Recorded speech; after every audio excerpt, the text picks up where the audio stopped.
como nós estamos, né, quando existem períodos ditatoriais, a mídia está inserida num contexto diferente, num contexto bastante específico, porque quando a gente fala de ditadura, a gente está falando de censura.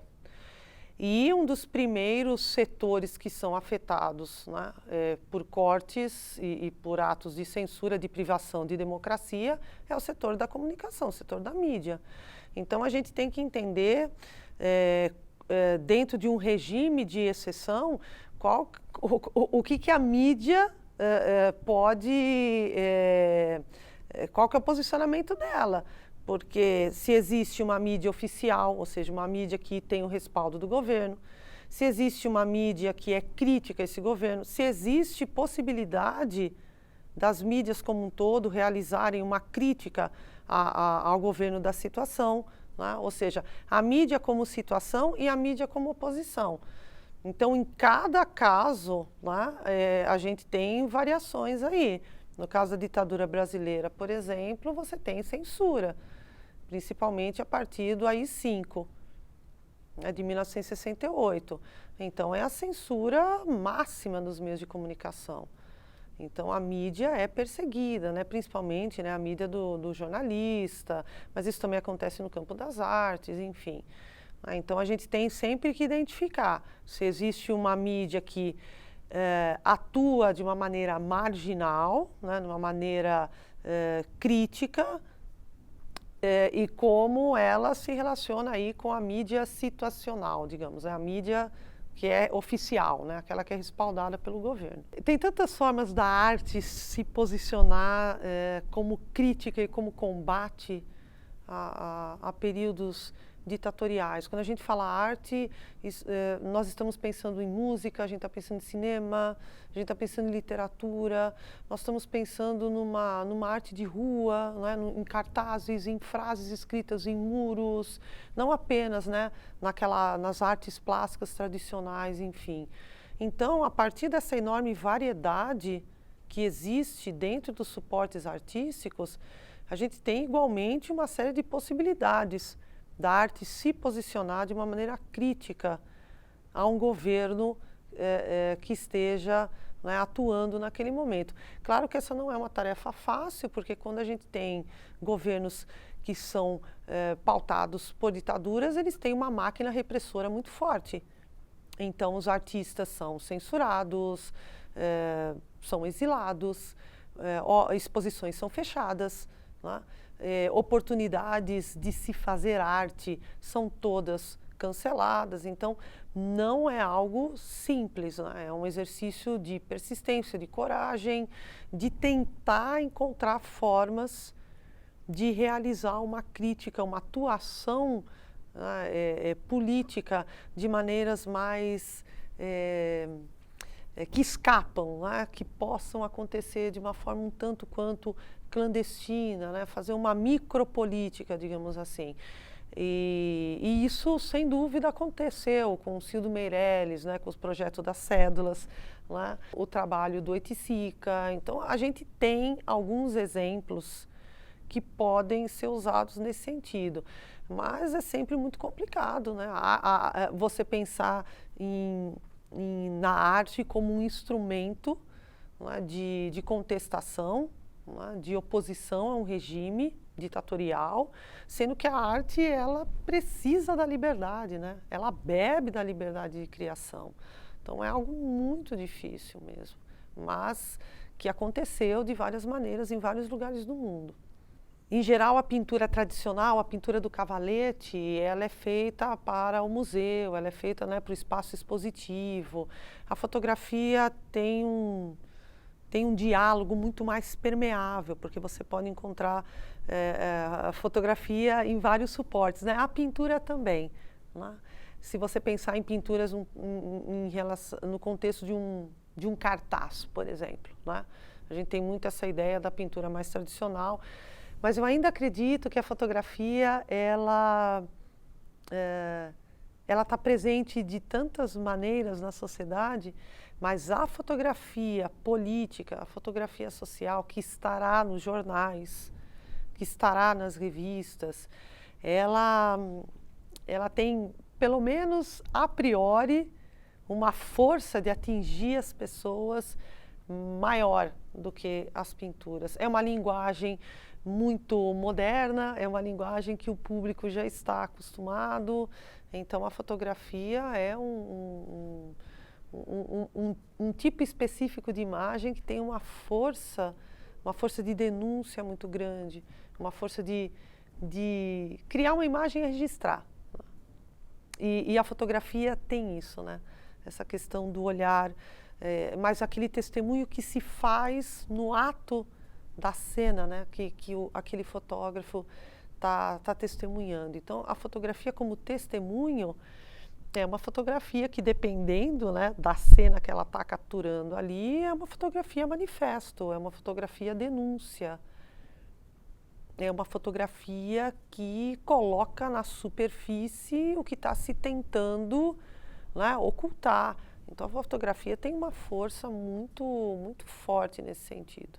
O Evandro Teixeira é um fotógrafo brilhante, né, um fotógrafo extremamente importante, tanto ao documentar, né, períodos difíceis, né, da história do Brasil, da história do Chile. Agora, como que você vai criar uma exposição, pelo menos eu penso dessa maneira, que pretende apresentar uma série de fotografias realizadas nos anos de 1973, no caso do Chile, que mostra pessoas, né, sendo reprimidas nas ruas, né, apanhando, sendo presas, num formato que seja pago, entendem? Só tem uma maneira de você pensar numa exposição dessa, ela tem que ser gratuita, né? Porque aquelas fotografias foram todas criadas, elas foram feitas para mostrar, para tornar evidente, né? Para chamar a atenção.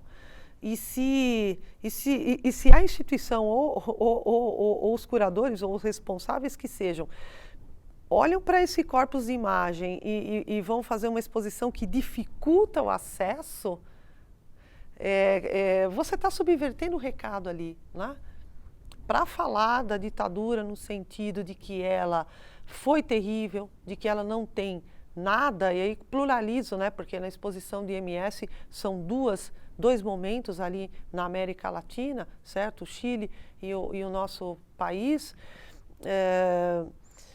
Para você mostrar que essas ditaduras, portanto, não tem nada de romântico, não tem nada de glorioso, não tem nada ali, né, que seja algo que a gente possa se orgulhar, você precisa que as pessoas acessem essas mensagens. Então, uma exposição como essa, ela tem que ser gratuita, né? Você tem que facilitar o acesso a essas mensagens, né? Reforçar o caráter de manifesto que tem essas fotografias, né? Manter essas mensagens na superfície, manter essas mensagens na evidência. E, portanto, você tem que permitir que as pessoas vejam. Não adianta, é uma coisa um pouco esquisita você trabalhar com uma ideia, né, de abaixo a opressão, de abaixo a ditadura, mas algo que fica trancado e fechado e que poucas pessoas vão ter oportunidade de observar. Não existe um repositório único para falar de memória e para falar de história. Você vai encontrar isso nas cidades de várias maneiras. Eu estou pensando que esta frase ela está num estádio de futebol.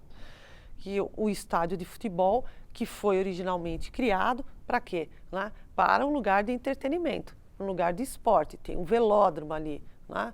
Então, quando você pensa que naquela arquitetura específica, que é uma arquitetura esportiva, que é uma arquitetura cultural, esta frase foi, né, posta, né, numa parte mais preservada, né, que não sofreu nenhum tipo de alteração, e isso me chama muito a atenção, porque todo espaço é um espaço que você pode trabalhar com a questão da memória. E você pode trabalhar com a questão da memória de muitas maneiras.